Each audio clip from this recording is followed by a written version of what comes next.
Assalamualaikum dan salam keluarga Malaysia. Berita perdana edisi Rabu 13 Julai 2022. Bersama saya Faris Izzat Syahrudin. Dan saya Margaret Gambang. Berikut paparan utama malam ini. Blueprint Perumahan 3.0 MINDEF naik taraf lebih 12,000 rumah keluarga Malaysia Angkatan Tentera.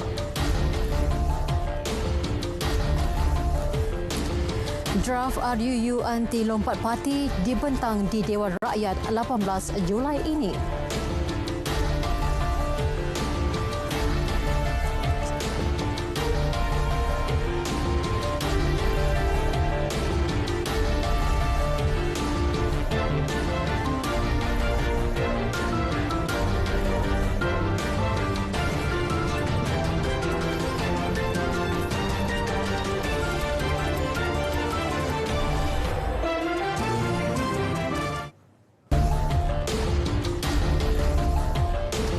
Kebajikan anggota Angkatan Tentera Malaysia ATM termasuk veteran dan warga awam ditambah baik menerusi Blueprint Perumahan 3.0 atau BP 3.0 Kementerian Pertahanan.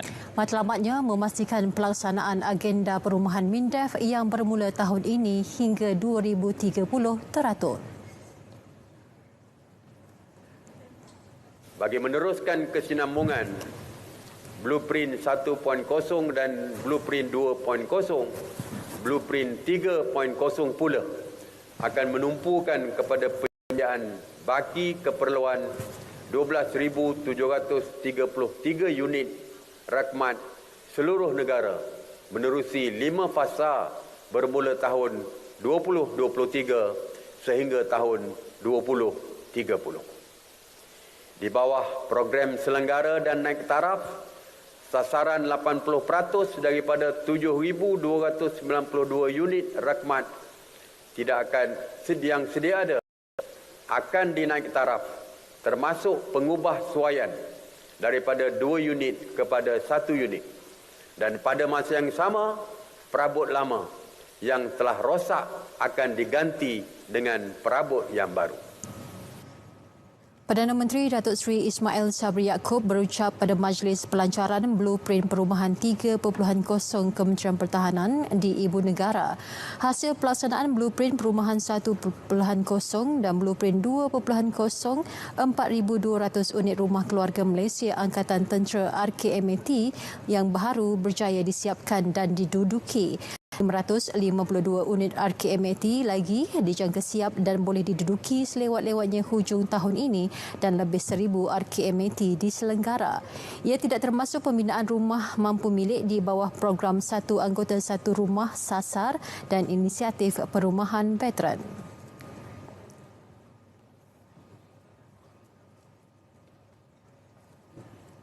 Dalam pada itu, kerajaan akan mempertimbang kaedah-kaedah perolehan secara penswastaan seperti Bina Pajak Senggara Pindah BLMT atau Land Swap. Tujuannya agar matlamat Blueprint Perumahan 3.0 Kementerian Pertahanan dapat dicapai bagi meringankan beban keuangan yang terpaksa ditanggung. Datuk Hisham sebut sebentar tadi, di bawah RMK 12, 5 projek perumahan rakhmat telah diluluskan. Ini membuktikan bahawa kerajaan komited untuk menjadikan agenda perumahan MINDEF sebagai keutamaan dalam perancangan pembangunan negara dan sering dibincangkan oleh pengurusan tertinggi kementerian. Pada majlis sama, Perdana Menteri turut melancarkan Coffee Table Book bertajuk Ismail Sabri Yaakob, Teraju Keselamatan Depani Ancaman COVID-19. Buku ditulis pengarah media dan komunikasi strategik Pejabat Perdana Menteri, Datuk Ruhaidini Abdul Kadir.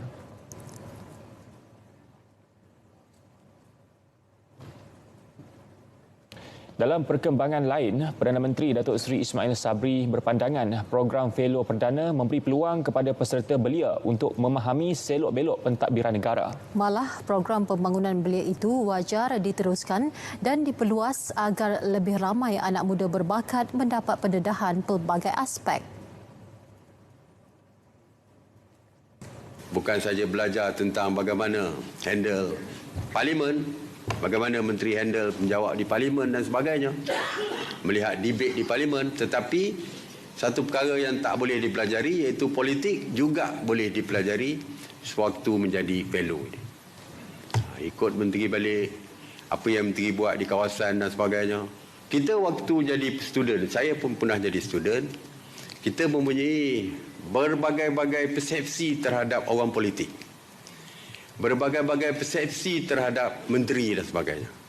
Menteri macam ni, menteri mewah, menteri macam ni dan sebagainya. Jadi bila berada dengan menteri boleh tahulah susah senang hidup sebagai menteri. Bagaimana menteri nak menyelesaikan masalah, duduk kat ofis sampai pukul 12 malam tak balik lagi pun ada. Bagaimana menteri kerja 7 days a week, 24 hours a day. Beliau berucap pada majlis penyerahan program Fellow Perdana dan Fellow Korporat 2022 di Putrajaya. Kali ini seramai 110 peserta Fellow Perdana dan Fellow Korporat ditempatkan bersama-sama mentor masing-masing yang terdiri daripada ahli jemaah menteri dan syarikat korporat terpilih. Program Fellow Perdana dilaksanakan Kementerian Belia dan Sukan sejak 2013 bertujuan melatih belia berpotensi dengan kemahiran aras tinggi di samping melibatkan mereka secara langsung dengan penggubalan dan pembentukan dasar kerajaan. Draft Rang Undang-Undang RUU Perlembagaan Pindaan Nombor 3 2022 dan mengenai peruntukan larangan ahli Dewan Rakyat bertukar parti dijangka dibentangkan di Dewan Rakyat pada 18 Julai ini. Sesi perbahasan dicadangkan pada 27 dan 28 Julai tertakluk kepada budi bicara yang dipetua Dewan Rakyat. Menteri di Jabatan Perdana Menteri, Parlimen dan Undang-Undang, Datuk Seri Dr. Wan Junaidi Tuanku Jaafar berkata, penyata dan pindaan perlembagaan akan menjadi rujukan semua ahli Dewan Rakyat. Ia diputuskan pada mesyuarat Jawatankuasa Pilihan Khas menimbang RUU Perlembagaan Pindaan Nombor 3 2022 dan mengenai peruntukan larangan ahli Dewan Rakyat bertukar parti hari ini. Garis masa libat urus bahagian hal ehwal undang-undang dan Jabatan Peguam Negara AGC bersama ahli Dewan Rakyat Kerajaan pada 25 Julai dan libat urus bersama ahli Dewan Rakyat Pembangkang 26 Julai. Sesi libat urus bersama ahli Dewan Negara dicadangkan pada 8 Ogos. Bacaan kali pertama di Dewan Negara dicadangkan pada 9 Ogos, diikuti bacaan kedua 10 Ogos. Selepas diluluskan Dewan Rakyat dan Dewan Negara, RUU akan dipersembahkan kepada Yang di-Pertuan Agong antara 11 hingga 26 Ogos untuk diperkenankan. Pewartaannya dijangka antara 29 Ogos hingga 2 September depan.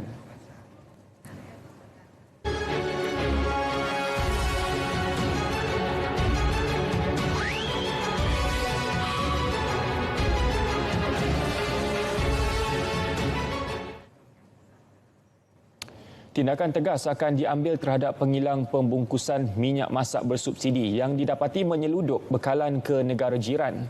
Tegas Menteri Perdagangan Dalam Negeri dan Hal Ehwal Pengguna, Datuk Seri Alexander Nantalinggi, ia termasuklah menggantung atau menarik balik lesen operasi jika didapati bersalah. Kalau kita dapat bukti, kalau kita dah putuskan dan mengetahui sebenarnya ada undang-undang tertentu, ada peraturan tertentu kita akan kenakan kepada mereka, ya. Satu daripadanya kalau dilihat sebagai sejauh mana, setakat mana masalah itu dari segi mungkin nilainya dan sebagainya, kita boleh gantungkan operasi dia ataupun kita boleh tarik balik lesen mereka. Tapi ia tertakluk kepada setakat mana kesalahan itulah. Beliau berkata demikian pada sidang media program Walkabout Pemeriksaan dan Pemantauan Harga Barang di Putrajaya. Tambah beliau, mereka yang didapati bersalah boleh disiasat mengikut Seksyen 21 Akta Kawalan Bekalan 1961. Isu ketirisan minyak masak bersubsidi turut dibincangkan dalam mesyuarat Kabinet hari ini dan memutuskan untuk bekerjasama dengan agensi penguatkuasaan yang lain bagi membanteras jenayah terbabit. Terdahulu, Pengerusi Pasukan Jihad Tangani Inflasi Tan Sri Anwar Musa mendedahkan berkemungkinan ketirisan minyak masak bersubsidi ke negara jiran didalangi pihak tertentu.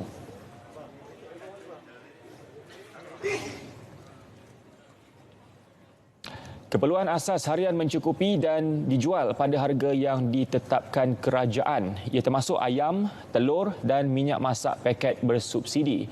Tinjauan Persatuan Pengguna Kedah Kek di Pasar Besar Alostar mendapati ayam dijual pada harga RM9.40, manakala telur pada harga RM4.20 10 biji dan minyak masak paket bersubsidi dijual dengan harga RM2.50. Presidennya Muhammad Yusrizal Datuk Muhammad Yusof berkata harga tersebut disifatkan berpatutan dan tidak merugikan peniaga dan pengguna. Kita juga harap supaya pengguna tidak membeli secara panik. Janganlah beli terlampau banyak minyak paket, minyak masak ni simpan di rumah sehingga kan orang lain tidak dapat membeli. Ini adalah perbuatan yang tidak baik. Pihaknya akan terus membuat pemantauan harga bagi memastikan peniaga tidak sewenang-wenangnya menaikkan harga barang keperluan seperti yang telah ditetapkan Kementerian Perdagangan Dalam Negeri dan Hal Ehwal Pengguna.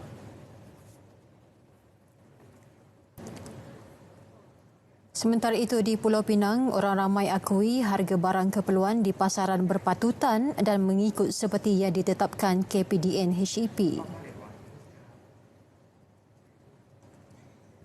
Alhamdulillah bang, harga pasaran yang saya nampak ni yang daripada gembor-gemborkan kata harga pasaran naik apa semua.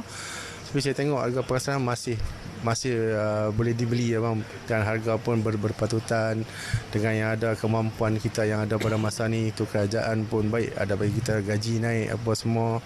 So alhamdulillah lah bang. Alhamdulillah lah setakat ni kita masih mampu beli lagi lah bang. Dalam masa ni jihad tentang makanan satu pandangan yang baik lah. Bagi saya pandangan yang baik atas usaha kerajaan untuk membantu rakyat dari segi gaji tu, dari segi barang asas ni lebih baik lah bang. Dengan keadaan baik lah kita boleh cuba naikkan sama-sama dengan harga naik yang daripada kita tu, tapi masih kekal lagi harga tu. Harga pasaran saya tahu masa kini semuanya okey lagi, bukannya tinggi sangat.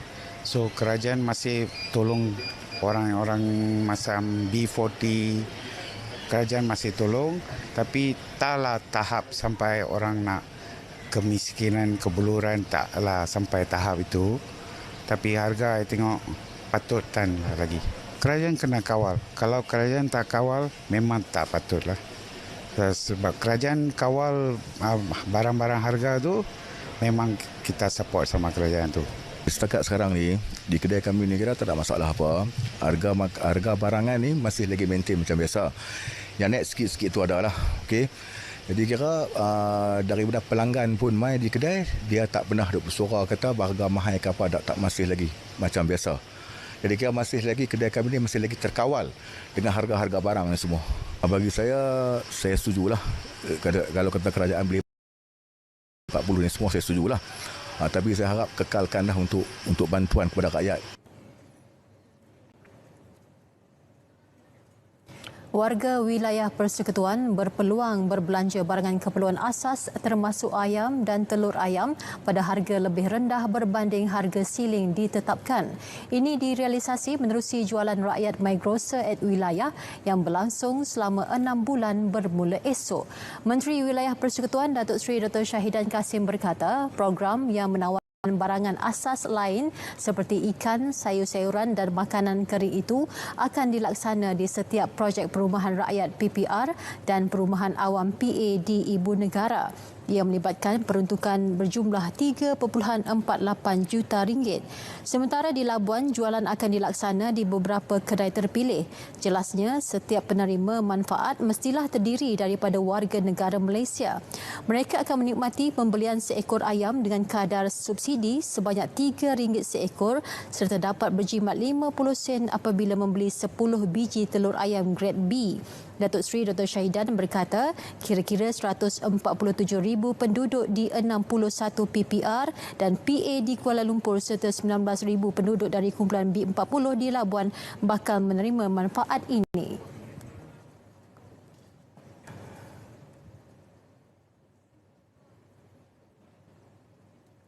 Dengan harga RM3.50, mahasiswa boleh menikmati set makan tengah hari atau malam. Itu yang diperkenalkan Universiti Putra Malaysia UPM melalui program menu kasih pelajar keluarga Malaysia sejak 8 Julai lalu. Ia selaras pelaksanaan program bakul makanan siswa keluarga Malaysia yang dilaksanakan di institusi-institusi pengajian tinggi sebelum ini. Ikuti laporan wartawan Mohan Chinasami.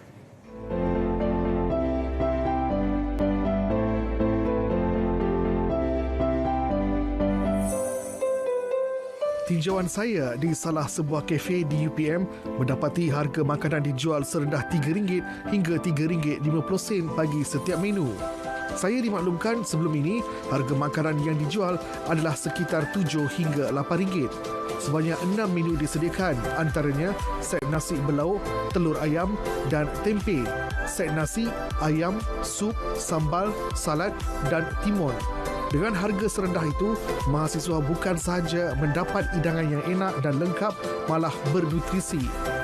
Okey, sebelum ni ayam RM4, ikan pun RM4, tapi sekarang dah RM3, so bahagialah dia punya makanan tu. Kebaikan kepada student dapat jimat duit lah, dengan boleh simpanan. Boleh buat simpanan based on jimat tu, duit makan. Saya rasa kalau dapat makanan RM3, RM3.50 tu, mahasiswa dapat makan 2 kali sehari lah. Kalau biasanya, kalau harga RM5-6 kan, mestilah makan sekali je kan nak jimatkan kos. Sementara itu, pengusaha dan penyedia perkhidmatan makanan akui moratorium bayaran sewa selama 6 bulan oleh Kementerian Pengajian Tinggi berjaya membantu mengurangkan beban mereka. Dengan moratorium yang terkini, pihak kami boleh bagi harga yang murah lah pada siswa. Kalau macam saya ayam tu, satu keping saya jual RM4. Saya kerat 2 ke kerat 3, jadi saya letakkan harga satu keping tu kecil-kecil lah sikit kan. Jadi RM2.50. Ayam tu RM2, nasi RM1. Dengan salad, dengan timun sikit, dengan sup ke, kuah ke, jatuh RM3.50 lah.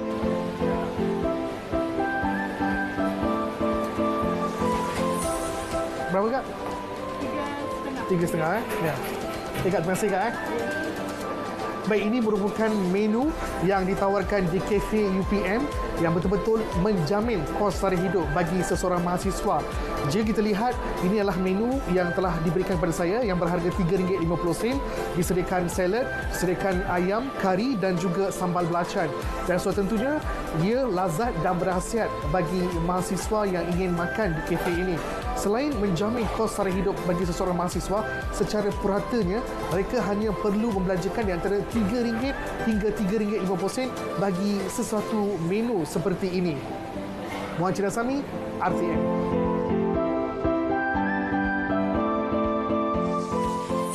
Kita juga akan mula memberikan perhatian kepada semua barangan dan perkhidmatan lain yang boleh menyumbang ke arah peningkatan inflasi, dan kita memberi jaminan kita akan terus melaksanakan pendekatan secara proaktif mengawal dan mengekalkan negara berada pada kadar inflasi yang boleh diurus dan tidak mengalami inflasi yang tinggi.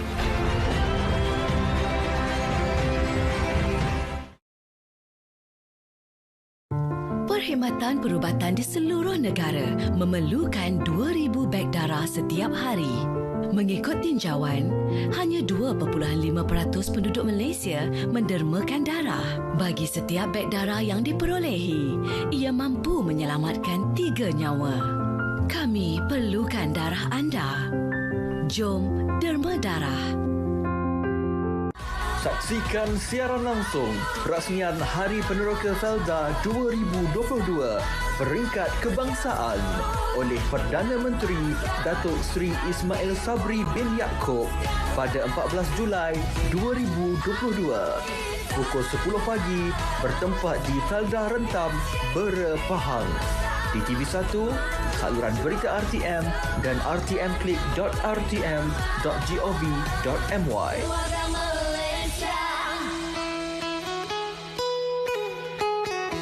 Tiada jalan mudah untuk berjaya dan tiada jalan mudah untuk bahagia. Jadi buang tabiat tidak baik untuk berjaya dan bahagia. Buang perangai kita yang ingin mengambil hati orang. Buang gaya hidup buruk yang tak sihat.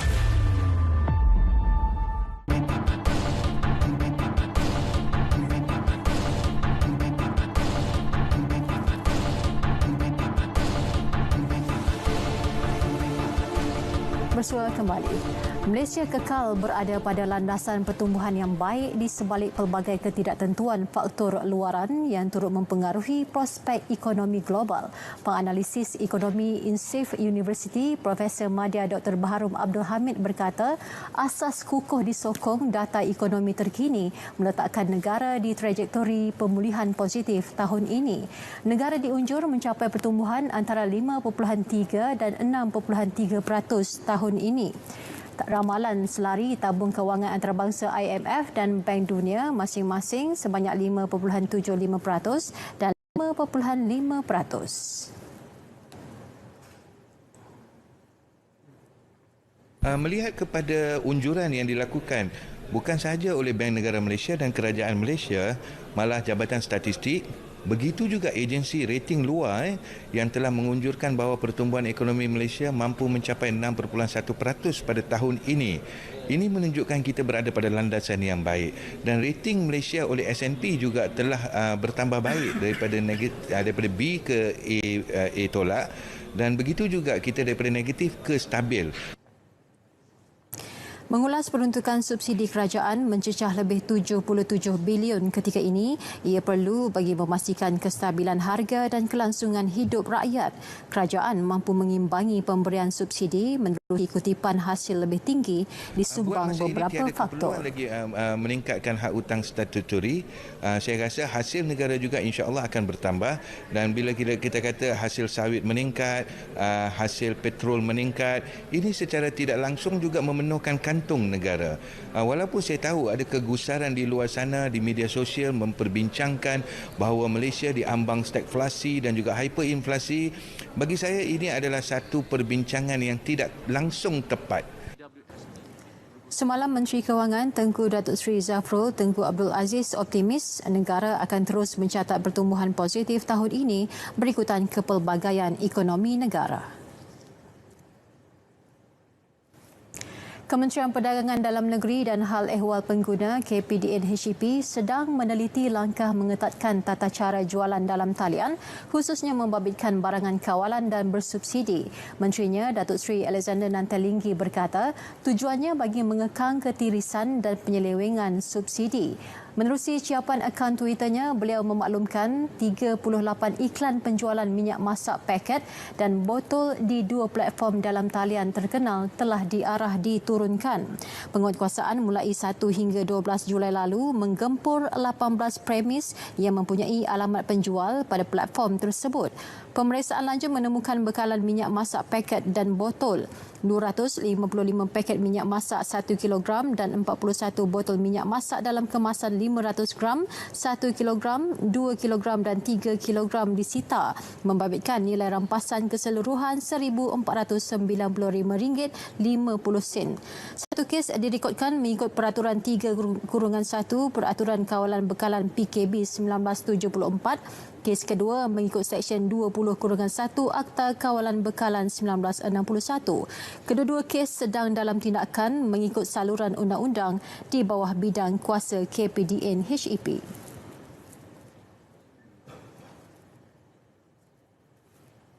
Baik, seperti biasa setiap Rabu kita ikuti harga runcit petrol dan diesel mingguan berkuat kuasa tengah malam ini hingga 20 Julai.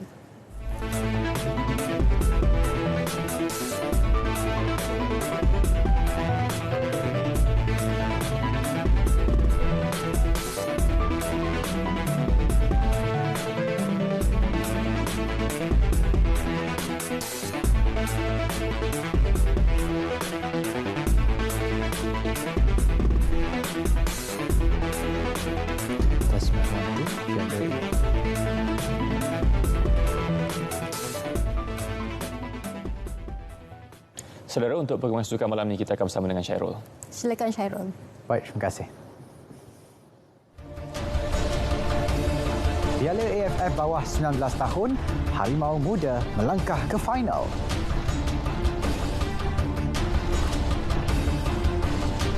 Jodoh Brad Maloney dan FM berakhir.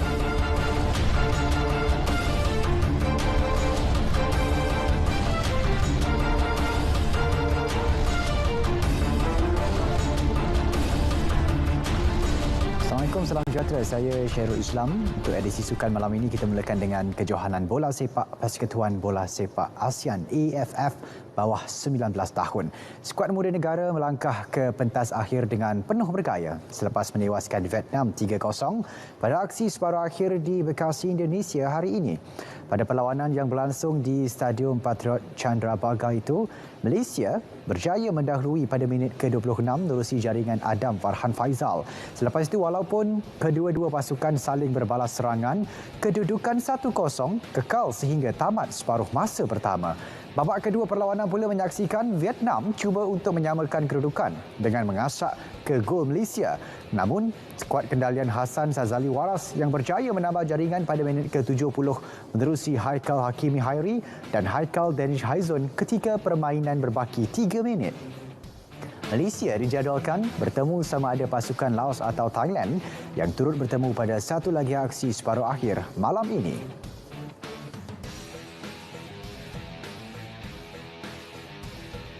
Persatuan Bola Sepak Malaysia FM hari ini mencapai kata putus melepaskan khidmat Ketua Jurulatih bawah 23 tahun Brad Maloney. Ia dicapai secara persetujuan bersama kedua-dua pihak. Perkara itu diumumkan Setiausaha Agung FM Muhammad Saifuddin Abu Bakar selepas mesyuarat Jawatankuasa Pengurusan Pasukan Kebangsaan yang dipengerusikan Presiden Persatuan Datuk Hamidin Muhammad Amin dan turut dihadiri Maloney siang tadi. Terdahulu Datuk Hamidin membentangkan laporan prestasi pasukan kendalian Maloney pada Sukan C 2021 di Vietnam pada Mei lalu dan Piala Asia bawah 23 tahun 2022 di Uzbekistan pada Jun lepas di Wisma FAM.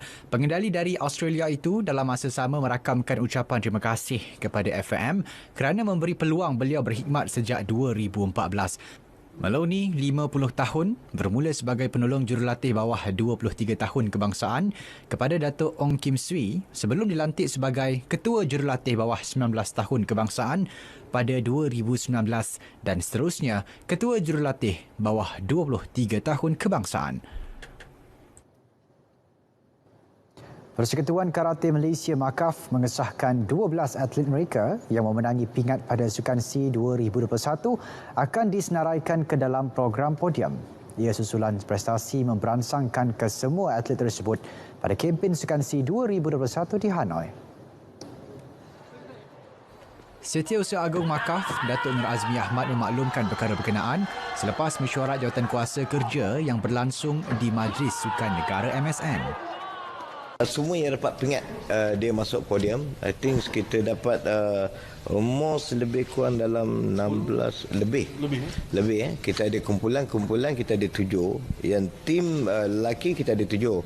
Dan individu situ lelaki saja yang menang pingat seperti Suria, Samendran dan beberapa pingat seperti Perak dengan saya di-including.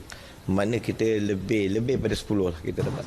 Berita ini sesuatu yang menggembirakan lebih-lebih lagi sebagai persediaan untuk tamasya Sukan C tahun hadapan di Kemboja dan Sukan Asia di China. Dalam pada itu, Datuk Azmi turut memaklumkan 5 atlet kebangsaan bakal digugurkan jika gagal menepati tahap yang ditetapkan oleh MAKAF menjelang hujung tahun ini. Dan atlet ini pun pernah menyumbangkan pingat kepada negara.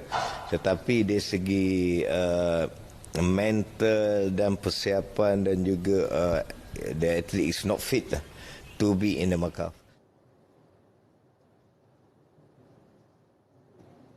Kesukaran menjalani latihan di padang yang sesuai menjadi antara faktor yang mengganggu persiapan klub Kuala Lumpur City, KL City FC. Perkara itu disuarakan Presiden Persatuan Bola Sepak Kuala Lumpur KLFA, Khalid Abdul Samad dalam satu sidang media siang tadi. Menurut beliau, syarikat swasta yang diamanahkan untuk menyelenggara Stadium Kuala Lumpur Ciceras didapati gagal menunaikan tanggungjawab dengan baik.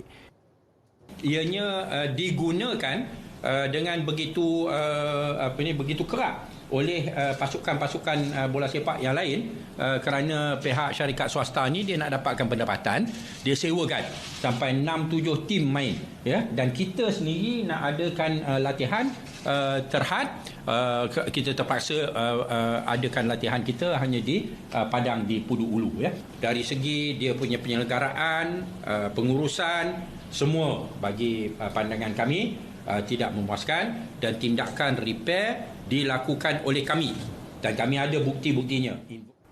Jelas beliau, ketiadaan padang yang sesuai untuk latihan akan menyebabkan kecederaan kepada pemain dan ia terjadi kepada kapten pasukan Paulo Josue yang terpaksa direhatkan sebelum ini akibat cedera ketika berlatih di Padang Pudu Ulu. Khalid sekali lagi berharap agar venue tersebut diserahkan semula kepada pihak berkepentingan seperti KLFA dan KLCTFC demi kemajuan kelab berkenaan. Baik, ini perkembangan sukan luar negara. Aksi pramusim Kelab Liga Perdana Inggeris, Manchester United memulakan kempen dengan kemenangan bergaya 4-0 menewaskan Liverpool pada aksi yang berlangsung di Stadium Raja Manggala, Bangkok. Dalam perlawanan tersebut, barisan pemain terbaik yang diturunkan, Erik ten Hag, dilihat mendominasi aksi babak pertama dengan meledak 3 jaringan menerusi Jadon Sancho, Federico Rodriguez dan Anthony Martial. Memasuki separuh masa kedua, anak buah Jurgen Klopp cuba untuk bangkit, namun beberapa percubaan mereka berjaya dinafikan penjaga gol United, David De Gea. 8 jentera pertahanan Liverpool ketika perlawanan berbaki 30 minit membuka ruang buat United melakukan serangan balas bagi mendapatkan jaringan keempat menerusi Facundo Pellistri. United akan terbang ke Australia untuk meneruskan kempen jelajah pramusimnya.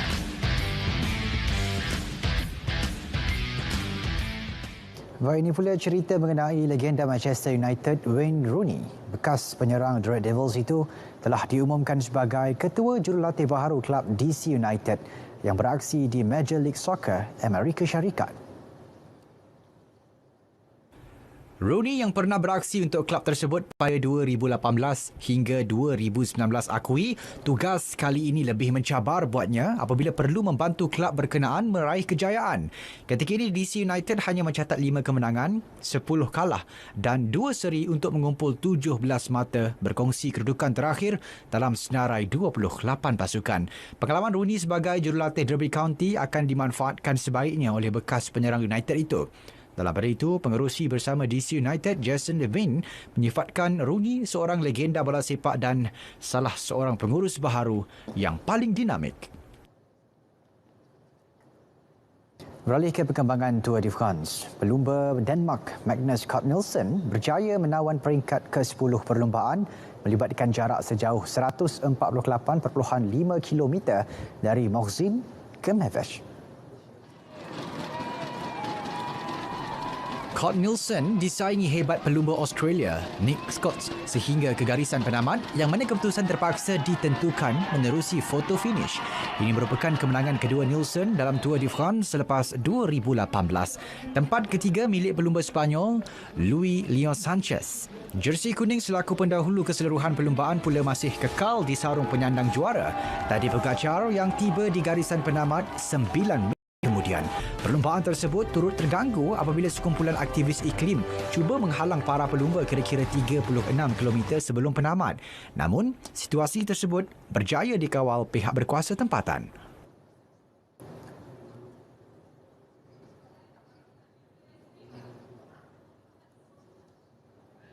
Baik, dan ini perkembangan tenis terbuka Sweden. Bintang Austria, Dominic Thiem, melakar sejarah tersendiri dalam kariernya apabila berjaya menamatkan kemarau 14 bulan tanpa kemenangan dalam aksi jelajah ATP. Bekas juara terbuka Amerika Syarikat itu mempamer aksi cemerlang menerusi kemenangan 3-6, 6-1, 7-5 menewaskan Emil Rusuvori dari Finland. Kemenangan itu membolehkan tim menempah slot persaingan 16 terakhir yang dijadual berlangsung esok. Dalam aksi pusingan pertama, tim dilihat bermula perlahan apabila membenarkan lawannya untuk meraih kemenangan pada set pertama.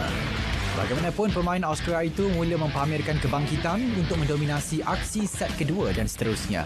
Tim juga lebih banyak memanfaatkan kesilapan dilakukan Rusuvori dalam perlawanan tersebut. Selepas ini, tim bakal bertemu pemain Sepanyol Roberto Bautista Agut bagi merebut tempat ke suku akhir.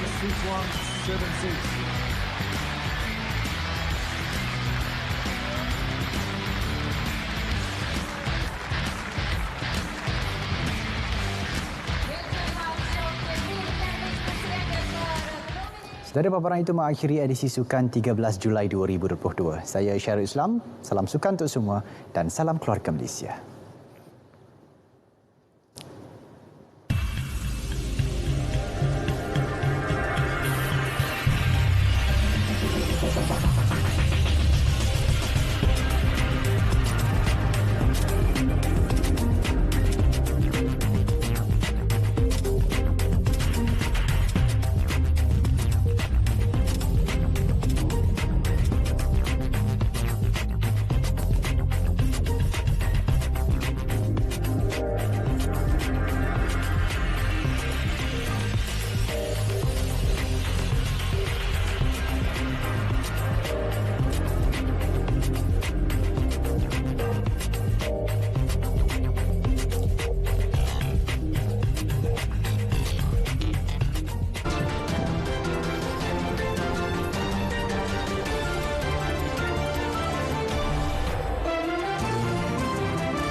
Pengalaman menaiki pesawat adalah perkara biasa. Tetapi kalau pesawat yang dinaiki skrunya tercabut, itu luar biasa. Selamatkah pesawat itu sampai ke destinasi? Saksikan dalam hashtag. Seorang penumpang ketakutan selepas merakam visual skru sayap kapal terbang dinaikinya tercabut. Ketika itu pesawat berada pada ketinggian lebih 10,000 meter di udara. Mujur, tiada kejadian tidak diingini berlaku dalam insiden pada 7 Julai lalu itu. Menurut Twitter Byron Wan, ketika kejadian, pesawat dalam penerbangan dari Beijing ke Hengyang. Masih mengenai pesawat, kali ini gara-gara seekor biawak melintas, juruterbang sebuah pesawat terpaksa menangguhkan penerbangan. Tindakan diambil kerana enjin pesawat itu cukup kuat untuk menyedut biawak tersebut. Jika terjadi, ia berisiko membahayakan penerbangan. Video dimuat naik di TikTok @sandyadi yang tular di media sosial. NASA mendedahkan satu imej berwarna alam semesta yang dirakam melalui teleskop angkasa James Webb. Teleskop direka khas untuk menjalankan kajian astronomi inframerah yang mampu memfokuskan sesuatu objek dalam jangka masa lama tanpa mengira jarak. Teleskop dilancarkan ke angkasa lepas buat kali pertama dan berjaya merakam imej alam semesta yang dipenuhi warna.